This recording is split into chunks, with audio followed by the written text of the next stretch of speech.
तर माझ्या घरी जेव्हा पाहुणे येतात की नाही तेव्हा त्यांना सगळ्यात जास्त आवडते ती म्हणजे मी केलेली भाकरी। का माहिती आहे, तर मी दळून आणताना ज्वारी, बाजरी, नाचणी हे सगळं एकत्र करूनच नेहमी दळून आणते। कधी वाटलं की नाही तर त्याच्यात थोडे सोयाबीन आणि अख्खे काळे उडीद पण घालते, त्यामुळे भाकरीची या मिक्स की नाही चव एवढी भारी लागते की नाही।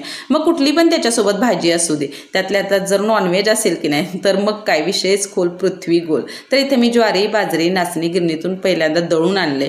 मिक्स धान्याची आज म्हटलं जरा वेगळी भाकरी करू, तर डब्याला आई अशी मसाला भाकरी बघा करून द्यायची, वरून असं भरपूर घरचं तूप पण लावायची। तर त्यासाठी 4-5 मिरच्या, लसूण, जिरं तेलात पहिल्यांदा परतून घ्यायचं आणि मग हे खलबत्त्यात ठेचून त्याचा झणझणीत असा बघा ठेचा करायचा।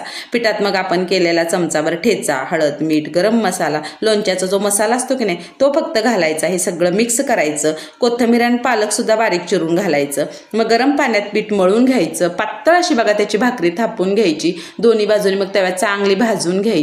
तर तयार भाकरीवर की नाही खूप सारं बघा तूप लावायचं आणि आवडत असेल की नाही तर मीठ पण लावलं तरी चालेल। तर पिझ्झा असलं खायला देण्यापेक्षा पोरांना अशी मसाला भाकरी पण कधी कधी करून द्यायची। तर ठेचा आणि खमंग अशी मसाला भाकरी खूप भारी लागते, एकदा नक्की करून बघा आणि जाता जाता की नाही तेवढं सबस्क्राईब करा।